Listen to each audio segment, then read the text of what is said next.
Hi, in this video, we will discuss the 3D kinematic study for the rigid body.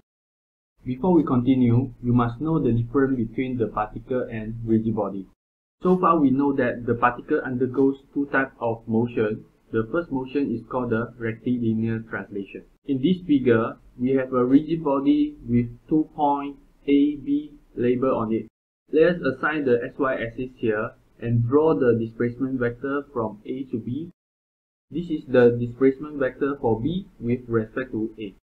When the rigid body is performing the rectilinear motion here, you see linear motion here for the point A and point B.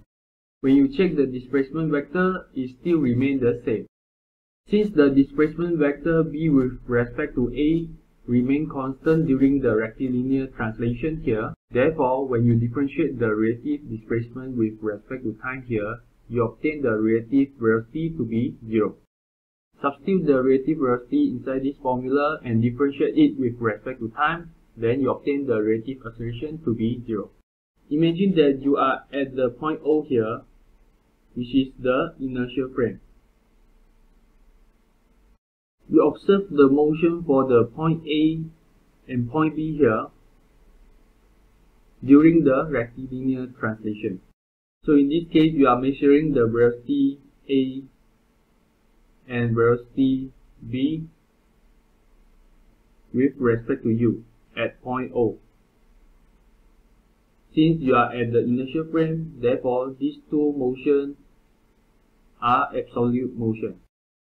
By performing the relative motion analysis, you have the VB with respect to O equal to VA with respect to O plus VB with respect to A here. You can use the same approach to obtain the acceleration equation. Substitute the relative velocity and the relative acceleration inside the equation. Then you should obtain these two terms equal to 0. In this case, the velocity and acceleration at point A and point B are the same. If you continue the same analysis for other points here, you will get the same result. Since all the velocity and the acceleration at all the points in a rigid body are the same. Therefore, when a rigid body is performing the rectilinear translation, we can further simplify the rigid body into a particle.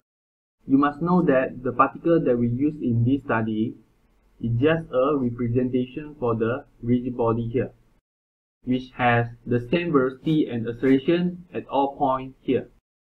Therefore, we just obtain one velocity and one acceleration for the particle. By using the same approach, assume you are at the observer here, which is at the inertial frame, and then you are looking at the motion AB here. You see the rigid body is performing the curvilinear translation, like this. So this is the path for the curvilinear translation. You observe the motion for point A and point B here, which is the velocity of A with respect to U at point O, and then velocity at B with respect to O. By using the relative motion analysis, you should obtain the velocity and acceleration equation here. Since the displacement of the point B with respect to point A here remain the same during the process, therefore you can obtain the relative velocity and relative acceleration to be 0. Substitute this information inside the equation, then you can cancel these two terms and you obtain the velocity and acceleration at point B will be the same with the velocity and acceleration at point A. So if you continue the same analysis on other points at the rigid body here, you will obtain the same result, which is the velocity and the acceleration at all the points will be the same. Therefore, we can simplify the rigid body into a particle when the particle is moving in curvilinear translation. And you have learned how to determine the velocity and acceleration for the particle in curvilinear motion by using the rectangular, normal, tangential, and polar coordinate.